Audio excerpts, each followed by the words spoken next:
भवानी शंकरौ वंदे श्रद्धा विश्वास रूपिण्यौ याभ्यां विना न पश्यन्ति सिद्धा स्वान्थमीश्वरम। श्रद्धा व विश्वास के प्रतीक हमारे पार्वती और भगवान भोलेनाथ के चरणों में बारंबार प्रणाम करती हूँ। मैं प्रियदर्शनी दीक्षित आज न्यूज़ 18 चैनल में आप सभी के साथ श्रावण मास की आप सभी को हार्दिक हार्दिक शुभकामनाएं देती हूँ। क्या है श्रावण मास का महत्व? हमारे शास्त्रों और पुराणों में क्या उल्लेख आया है श्रावण मास में शिवार्चन का? चलिए आगे चर्चा करते हैं। श्रावण मास जो कि हमारे परमपिता परमेश्वर महादेव को अति प्रिय माना जाता है। श्री शिव महापुराण के अंतर्गत यह उल्लेख आता है कि देवशयनी एकादशी जो अभी 9-10 जुलाई को देवशयनी एकादशी निकली है, उसमें हमारे जो नारायण भगवान हैं, विष्णु का अवतार जो हैं, षष्ठी के पालनकर्ता जिन्हें कहा गया है, वह अपनी निद्रा अवस्था में जाते हैं। 4 महीनों के लिए यह जो चतुर्मास का हम सब विधान मानते हैं कि ये जो 4 महीने प्रारंभ होते हैं, इसमें कोई भी शुभ कार्य नहीं किए जाते, कोई नए कार्य नहीं किए जाते। क्यों? क्योंकि जो षष्ठी के पालन करता है भगवान विष्णु, वह निद्रा अवस्था में लीन हो जाते हैं। ऐसा माना जाता है कि वह अपना कार्यभार भगवान भोलेनाथ को समर्पित करते हैं, सौंप देते हैं उन्हें कि यह संसार, यह जो मानव प्राणी जाति सब हैं, यह आपके अधीन रहेंगे। श्रावण मास भोलेनाथ भगवान को क्यों प्रिय कहा गया है? क्योंकि शिव पुराण के अंतर्गत यह उल्लेख और वर्णन आता है कि माँ जो पार्वती हैं, हमारी जो गौरा माँ है, उन्होंने श्रावण के पवित्र मास में ही भोलेनाथ को पति रूप में प्राप्त करने के लिए कठिन तप किया। तो विशेष भूमिका महिलाओं की है श्रावण मास में। और ऐसा उल्लेख आता है कि 31 जुलाई जो हरियाली तीज हम सभी मनाते हैं, 31 जुलाई को इस 2022 में जो पड़ रही है, हरियाली तीज के दिन ही भगवान भोलेनाथ ने माँ गौरा को अपने दर्शन दिए और उनको पत्नी रूप में उनको स्वीकार किया था। तो विशेष महत्व महिलाओं के लिए श्रावण मास का बहुत अधिक बताया जाता है। और श्रावण महीना भगवान की तपस्या में, पूजन में, अर्चन में हम सभी यह सब करके उनको प्रसन्न कर सकते हैं। वैसे तो यह वर्णन आता ही है और हम सभी जानते हैं कि भगवान भोलेनाथ अति शीघ्र प्रसन्न होने वाले महादेव कहे जाते हैं। लेकिन शिव पुराण के अंतर्गत, कथाओं के अंतर्गत, शास्त्रों के अंतर्गत क्या विधि है, क्या पूजन, क्या अर्चन करना चाहिए, कौन से मंत्र जाप करना चाहिए, किस विधि से करना चाहिए कि हम सभी को अति शीघ्र लाभ हो। क्योंकि ये जो कलयुग है, कलिकाल है, इसमें कठोर जप तप साधना हम सब नहीं कर सकते। इसलिए कहा जाता है कि कलयुग केवल नाम आधारा, सुमरि सुमरि नर उतने पारा। अर्थात इस जो कलयुग का जो यह समय चल रहा है, इसमें केवल नाम जाप से ही भगवान की प्राप्ति और मनोकामनाएं सिद्ध होती हैं। इसलिए आइए जानते हैं कि किस विधि के द्वारा हम पूजन अर्चन करके भगवान भोलेनाथ को प्रसन्न कर सकते हैं। सबसे महत्वपूर्ण भूमिका हमारे जीवन में अदा कर रहे हैं अभी संसार में विद्यार्थी जन। विद्यार्थियों के लिए क्या महत्व है श्रावण मास का, किस प्रकार से पूजन कर सकते हैं? सबसे पहले विद्यार्थियों के लिए शिव पुराण के अंतर्गत जो शिव महिमा स्तोत्र का पाठ बताया गया है, ये सभी आप जो शास्त्र हैं, जो पुराण है, उनका अध्ययन करें। शिव महिमा स्तोत्र का पाठ मुख्य विद्यार्थियों के लिए बताया गया है। पार्थिव शिवलिंग, विशेष महत्व पार्थिव शिवलिंग का बताया जाता है श्रावण मास में। सबसे पहले हम ये जानते हैं कि शिवलिंग है क्या। बहुत सारी भ्रांतियां हैं इस विषय में, लेकिन जो शिव महापुराण के अंतर्गत जो उल्लेख आता है, उसमें यह वर्णन किया गया है कि जब सृष्टि का निर्माण हो रहा था, तब एक निराकार जो रूप था, ज्योतिर्मय जो रूप था, जिससे ओम मंत्र की ध्वनि की आवाज आ रही थी, वह जो निराकार रूप था, उसका जो साकार रूप है, उस जो ऊर्जा का, उस जो ज्योति का साकार रूप है, वह शिवलिंग के रूप में हम सभी के समक्ष प्रकट हुआ है। उसका अर्थ क्या होता है? एक प्रतीकात्मक चिन्ह। किसी भी ऊर्जा को भरने के लिए किसी चीज में हमें एक चिन्ह की आवश्यकता होती है। और यह हम सभी जानते हैं कि किसी कार्य को करने के लिए हमें ऊर्जा की आवश्यकता होती है। तो शिवलिंग, पार्थिव शिवलिंग और पारदेश्वर, नर्मदेश्वर, चंद्रमौलेश्वर, ये जितने भी प्रकार के शिवलिंग है, यह एक ऊर्जा का चिन्ह माना गया है। इसका अर्थ होता है शिवलिंग। पार्थिव शिवलिंग का निर्माण श्रावण मास में बहुत ही महत्व रखता है। तो विशेषकर विद्यार्थी जन पार्थिव शिवलिंग का निर्माण करके, यदि वह नहीं कर सकते तो पारदेश्वर शिवलिंग के पूजन करके, उन पे जल अर्पित करके, बेलपत्र चढ़ा करके शिव महिमा स्तोत्र का पाठ करें। जो विद्यार्थी जन परीक्षा में सफल नहीं हो रहे हैं या बहुत अड़चने आ रही हैं, उन विद्यार्थी जनों को विशेषकर पूरे श्रावण के महीने में पार्थिव शिवलिंग पर या पारदेश्वर पर मीठे दूध से अभिषेक करना चाहिए। मीठे दूध से तात्पर्य दूध में आप मिश्री या शर्करा, खास मिश्री आप मिला करके, क्योंकि उस समय जब वेद शास्त्र बने तब शर्करा का निर्माण नहीं हुआ था, तो मिश्री आप डाल करके मीठे दूध से भगवान भोलेनाथ का अभिषेक करें। विद्यार्थी जनों के लिए, व्यवसायी जन जो हैं, जो हमारे भाई बंधु माताएं बहनें जो कार्य क्षेत्र में हैं, उनके कार्य क्षेत्र में यदि कोई रुकावटें हैं, प्रगति में कोई रुकावटें हैं, तो उनको क्या करना है, पार्थिव शिवलिंग का निर्माण करें। बहुत ही महत्वपूर्ण है यह श्रावण मास में। या आप पारदेश्वर, चंद्रमौलेश्वर, जो भी शिवलिंग का आप पूजन करते हैं, उनका आपको जल से अभिषेक करना है। उसके बाद बेलपत्र चढ़ाना है, 3 मुखी बेलपत्र। तमोगुण, रजोगुण और सतोगुण का जो प्रतिनिधित्व करते हैं, ये जो 3 पत्र के जो बेलपत्र होते हैं, ब्रह्मा विष्णु महेश जिनमें विराजमान होते हैं, वह आपको शिवलिंग पर अर्पित करना है। उसके बाद पुनः आपको शुद्ध जल अर्पित करना है। उसके बाद आपको पूजन में दारिद्र्य दहन स्तोत्र का पाठ करना है। यदि प्रतिदिन संभव नहीं होता है तो श्रावण मास में विशेष जो सोमवार पड़ते हैं, उस समय आप यह पूजन की विधि करके उसके बाद यह इस स्तोत्र का पाठ कर सकते हैं। व्यावसायिक रूपी कोई भी समस्या हो, उसका निदान यह शिव पुराण में दिया गया है। उसके बाद हम बात करते हैं जो रोगी हैं, जिनको शारीरिक व्याधियां हैं, बहुत लंबे समय से जो कष्ट चले आ रहे हैं शारीरिक, यदि उनका कोई शमन नहीं है तो यह भी शिव पुराण में वर्णित है, हमारे शास्त्रों में वर्णित है। ऐसे लोगों को, जैसे कि हम सभी जानते हैं कि महामृत्युंजय मंत्र में वो शक्ति है जो किसी भी मंत्र में नहीं है, यह स्वयं साक्षात शिव का मंत्र बताया गया है। तो आपको पार्थिव शिवलिंग का विधि विधान पूजन करके या पारदेश्वर शिवलिंग का विधिवत पूजन करके महामृत्युंजय मंत्र की कम से कम एक माला अर्थात 108 बार इस मंत्र का जाप करना है। यदि आप नहीं कर सकते तो किसी ब्राह्मण के द्वारा रोगी का नाम लेकर के यह जाप आपको नित्य करना है पूरे 1 महीने श्रावण मास तक। और 5 मुखी जो रुद्राक्ष होता है वह आपको भोलेनाथ को समर्पित करना है। श्रावण मास के उपरांत आपको वह, जो भी रोगी है, किसी भी प्रकार की बीमारी से ग्रसित है, वह आपको धारण करना है। उसके बाद हम सामान्य जन की बात कर लेते हैं।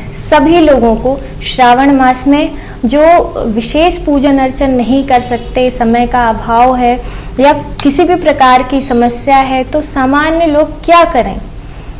उन लोगों के लिए सबसे पहले तो आप पार्थिव शिवलिंग पूरे श्रावण भर नहीं बना सकते तो प्रत्येक सोमवार को बनाएं, उनका निर्माण करें। या जो भी शिवलिंग आपके घर में विराजमान है, देखिए शिवलिंग का ही महत्व है पूरे श्रावण मास भर।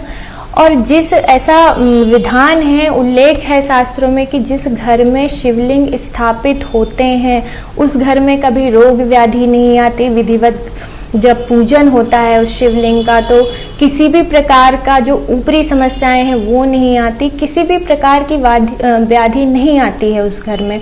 तो मेन आपका जो है वह शिवलिंग है, तो किसी भी प्रकार का शिवलिंग आप घर में स्थापित करें, उसका विधिवत पूजन करें। और जो सामान्य जन हैं उनका पूजन का क्या विधि है? ओम नमः शिवाय, ये षडाक्षर मंत्र है। ओम नमः शिवाय षडाक्षर मंत्र है। नमः शिवाय पंचाक्षर मंत्र है। मैंने अभी बताया जो ज्योति स्वरूप जो निराकार रूप हमारे सामने आया था जब सृष्टि का निर्माण हो रहा था, तो उसके अंदर से ओम मंत्र की ध्वनि आ रही थी। ओम मंत्र प्रणव मंत्र बताया गया है। बिना ओम मंत्र के कोई भी मंत्र सिद्ध नहीं होता है। नमः शिवाय पंचाक्षर मंत्र है, ये आप किसी भी स्थिति में कहीं भी कर सकते हैं। लेकिन जो षडाक्षर मंत्र है ओम नमः शिवाय, इसका जाप आपको भोलेनाथ के समक्ष, शिवलिंग के समक्ष बैठकर ही करना पड़ता है, तभी यह पूर्ण फलदायी होता है।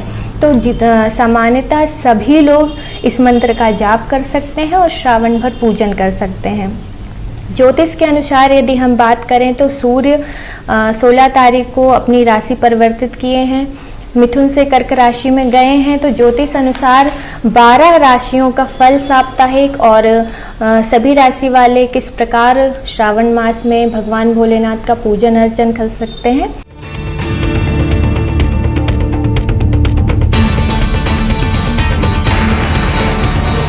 चलिए जानते हैं ज्योतिष के अनुसार 12 राशि वालों को इस पावन श्रावण मास में किस विधि के द्वारा पूजन अर्चन करके वह अपनी मनोकामना पूरी कर सकते हैं। सबसे पहले बात करते हैं मेष राशि वालों की। मेष राशि वालों का यह सप्ताह बहुत ही अच्छा जाने वाला है। बहुत शीघ्र ही यह भोलेनाथ को प्रसन्न करने वाले हैं। करना क्या है आपको, जैसे कि मेष राशि का स्वामी मंगल होता है, वह लाल रंग प्रतिनिधित्व करता है इसका। तो लाल मिट्टी के शिवलिंग हम नहीं बना सकते अभी। आपको क्या करना है, जो बेल का वृक्ष होता है उसके जड़ के पास की जो मिट्टी है वह थोड़ी सी ला करके आपको काली मिट्टी में मिला करके पार्थिव शिवलिंग का निर्माण करना है। उसके बाद विधिवत उनका पूजन करना है। उसके बाद बेल का जो फल होता है वह आपको अवश्य, यदि आप विशेष किसी मनोकामना से पूजन अर्चन करना चाहते हैं तो मेष राशि वालों को बेल का जो फल होता है वह जरूर भोलेनाथ को अर्पित करना है। वृषभ राशि की बात करें तो वृषभ राशि का स्वामी शुक्र होता है, जो कि सफ़ेद रंग जिसका प्रतिनिधित्व करता है। इन राशि वालों का यह सप्ताह थोड़ा चिंता युक्त जा सकता है। फाइनेंशियली या व्यावसायिक रूप में आपको कोई कार्य है जो आपके अनुकूल नहीं होगा। उस समस्या से निजात पाने के लिए यदि आप विशेष किसी मनोकामना के तहत आप यदि शिवलिंग का अर्चन पूजन करना चाहते हैं तो श्रावण मास में आपको क्या करना है, स्फटिक के शिवलिंग की पूजन आपको बहुत ही फलदायी होगी। स्फटिक के शिवलिंग का आपको विधिवत पूजन करके अर्चन करके उसके बाद आपको मीठा दूध, मिश्री वाला दूध या मिश्री आपको प्रसाद रूप में भोलेनाथ को अर्पित करना है। इससे आपके जो भी व्यवसायिक संबंधी समस्याएं यदि हैं वृषभ राशि वालों को, वह शीघ्र ही दूर होंगी। तीसरी राशि मिथुन राशि की बात करें, जिसका स्वामी बुध है, जो हरे रंग का प्रतीक होता है। वैसे तो पूरा श्रावण मास ही हरियाली से युक्त होता है, तो विशेष जो मिथुन राशि वाले जातक हैं वह यदि पार्थिव शिवलिंग का निर्माण करते हैं तो इनकी बहुत लंबे समय से यदि आपको पारिवारिक समस्याएं हैं, आपके जो मधुर जो संबंध हैं उनमें यदि कोई किसी प्रकार की समस्या है तो उसके निवारण के लिए आपको क्या करना है, मिथुन राशि वालों को पार्थिव शिवलिंग का निर्माण करके काली मिट्टी के उनके ऊपर आपको अक्षत अर्पित करना है। अक्षत अर्पित करने के बाद उनमें से अभिषेक यदि आप करें तो बहुत अच्छा है। अभिषेक के पश्चात कुछ अक्षत आपको लेकर के आप जब भोजन बनाएंगे तो वह अक्षत आपको भोजन में डालने हैं और सपरिवार आपको वह भोजन ग्रहण करना है। इससे लंबे समय से चली आ रही कोई भी यदि मिथुन राशि वाले जातकों को परेशानी है तो यह बहुत ही महत्वपूर्ण जो मैंने आपको पूजन बताया है, इससे बहुत ही आपको शुभ फल मिलेंगे। उसके बाद कर्क राशि की बात करते हैं। कर्क राशि जो है इनका स्वामी चंद्रमा है। चंद्रमा मुख्य भूमिका निभाता है हमारे भोलेनाथ की पूजन में, क्योंकि सभी जानते हैं कि उन्होंने अपने मस्तक पर चंद्रमा को धारण किया। जो श्राप युक्त चंद्रमा था उसको धारण करके श्राप मुक्त कर दिया और यदि हम कर्क राशि के विद्यार्थी जनों की बात करें तो इस सप्ताह थोड़ा विद्यार्थी जनों के मन में कोई भय आ सकता है, कोई दुविधा आ सकती है किसी विषय को लेकर के। तो बहुत ही विशेष है यह हफ्ता आपके लिए भोलेनाथ की पूजन करने के लिए। तो आपको क्या करना है, स्फटिक के शिवलिंग की पूजन आपको करनी है, साथ में दूध से अभिषेक करना है। ध्यान रहे इसमें जल नहीं मिलाना है, आपको शुद्ध गाय के दूध से आपको शिवलिंग का अभिषेक करना है। उसके बाद यथावत आप जो भी फल फूल आप चढ़ाना चाहते हैं वो चढ़ाएं, इससे आपको बहुत ही लाभ होगा। कर्क राशि के बाद हम सिंह राशि की बात करें। सिंह राशि का सप्ताह यह मिला जुला जाने वाला है। किसी जो आपसे घनिष्ठ संबंध है उससे आपका थोड़ा मनमुटाव हो सकता है, तो विशेष ध्यान रखें, शांत रहें। श्रावण मास है, भोलेनाथ का शांति का प्रतीक है, किसी भी रिश्ते में मनमुटाव ना करें। विशेष जो श्रावण मास में आपको पूजन करना है उसके लिए क्या करना है, आपको गाय के दूध या गाय के घी से आपको भगवान भोलेनाथ को प्रसाद बना करके अर्पित करना है। शिवलिंग आपके घर में या आपके पास जो भी शिवलिंग है उनका विधिवत आप पूजन कर सकते हैं। बात करते हैं कन्या राशि वाले जातकों की। कन्या राशि वाले बुध इनका प्रतिनिधित्व करता है, स्वामी माना गया है। जो हरे रंग का प्रतीक है वह बुध ग्रह का प्रतिनिधित्व करता है। हरा रंग जो कि मैंने अभी बताया, विशेषकर जो महिलाएं हैं कन्या राशि वाले और जो विद्यार्थी जन हैं, इन दोनों का जो समय है वह मिला जुला है। अपितु आप जिद और हट ना करें। कन्या राशि वाली जो भी महिलाएं हैं और जो भी बच्चे हैं, यदि जिद करते हैं तो आपका यह सप्ताह समस्या पूर्ण जा सकता है। इसके निवारण के लिए आपको भोलेनाथ की कौन सी पूजन करनी है, शिवलिंग निर्माण करके नर्मदेश्वर, पारदेश्वर, आप जो भी शिवलिंग आपके पास हैं जिनका भी आप पूजन करते हैं, बेल पत्र अवश्य चढ़ाना है और समी की जो पत्तियां होती हैं वह आपको अवश्य चढ़ाना है। इससे आपका जो भी जो आपका स्वभाव है वह परिवर्तित होकर के यह सप्ताह आपका बहुत ही अच्छा जाएगा। उसके बाद बात करते हैं तुला राशि की। तुला राशि वाले जातक बहुत शुभ सप्ताह जाने वाला है, लेकिन जो भी व्यवसायी जन हैं जिनकी तुला राशि है वह थोड़ा सा उनका समय प्रतिकूल नजर आ रहा है। फाइनेंशियली या किसी भी व्यापारिक जो भी आप महत्वपूर्ण निर्णय लेने वाले थे उससे संबंधित। इसके निवारण हेतु आपको श्रावण मास में क्या करना है, भगवान भोलेनाथ के पारदेश्वर शिवलिंग जो होते हैं उनका विधिवत पूजन करना है। श्वेत रंग का प्रसाद, दूध से बनी हुई खीर, चावल का प्रसाद इत्यादि आप उन्हें अर्पित कर सकते हैं। तो जो भी आपकी चिंता समस्या है उसका निवारण भोलेनाथ शीघ्र करेंगे। उसके बाद बात करते हैं वृश्चिक राशि की, जिसका स्वामी मंगल है, लाल रंग जिसका कारक होता है। तो मैंने अभी बताया आपको कि लाल रंग की मिट्टी का अभी विधान नहीं है, तो जो बेल के वृक्ष के नीचे की जो जड़ से संबंधित जो मिट्टी होती है वह ला करके आप शिवलिंग निर्माण करके विशेष पूजन कर सकते हैं। यदि यह भी संभव नहीं है तो पारदेश्वर शिवलिंग, देखिए पारदेश्वर शिवलिंग वह शिवलिंग हैं जो भरपूर ऊर्जा से युक्त होते हैं। मात्र पारदेश्वर ही ऐसे शिवलिंग हैं जो आप कहीं भी स्थापित कर सकते हैं। बाकी जो शिवलिंग है उनका विधिवत पूजन प्राण प्रतिष्ठा होती है, लेकिन पारदेश्वर शिवलिंग जो है वह सभी वर्ग सभी मानव उनका सरलता से बिल्कुल पूजन कर सकते हैं, वो बहुत ही शीघ्र प्रसन्न होते हैं। तो इनका बड़ा महत्व है, आप इनका पूजन करें और श्वेत जो मैंने प्रसाद बताया वह आपको अवश्य चढ़ाना है।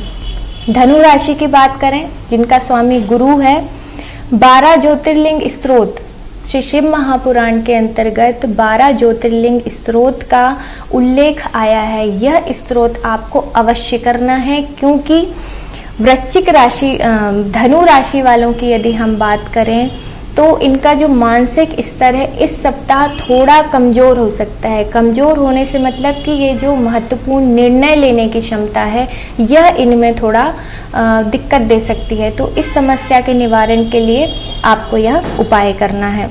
आगे चलते हैं मकर राशि के पास। मकर राशि जिसका स्वामी शनि है, काली मिट्टी के पार्थिव शिवलिंग आपको निर्माण करने हैं, उनका रुद्राभिषेक आपको करना है। देखिए रुद्राभिषेक लंबी प्रक्रिया है, बहुत ही प्रभावशाली है। पूरे श्रावण मास यदि आप नहीं कर सकते तो कम से कम सोमवार के दिन पार्थिवेश्वर बना करके आपको रुद्र अभिषेक करना है। ये मकर राशि वालों के लिए है, क्योंकि मकर राशि वालों का ये जो सप्ताह है थोड़ा कार्य क्षेत्र को लेकर के परेशानी दे सकता है, आपको चिंता दे सकता है।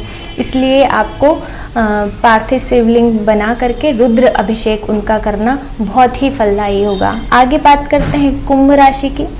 कुंभ राशि वाले जातक इस हफ्ते थोड़ा स्वास्थ्य को लेकर के आपको समस्या हो सकती है, खान पान का विशेष ध्यान रखें। और जो भी आपकी शारीरिक समस्या है और स्वास्थ्य को लेकर यदि कोई परेशानी है कुंभ राशि वाले जातकों को, तो आपको शिवलिंग के ऊपर दूध अवश्य अर्पित करना है। साथ ही जो श्रीफल होता है, जो अखंड फल जिसको हम कहते हैं, वह अवश्य ही भोलेनाथ को अर्पित करना है। ऐसा विधान है कि जो भोलेनाथ को फल चढ़ाए जाते हैं वह पूर्ण चढ़ाए जाते हैं, क्योंकि भोलेनाथ ही हैं संसार में जो पूर्णता के प्रतीक हैं, बाकी कोई पूर्ण नहीं है, उनको ही पूर्णता का प्रतीक माना जाता है। तो इसलिए हम कोई भी फल चढ़ाते हैं यदि भगवान को अर्पित करते हैं तो वह पूरा चढ़ाते हैं, कभी काट कर नहीं चढ़ाया जाता।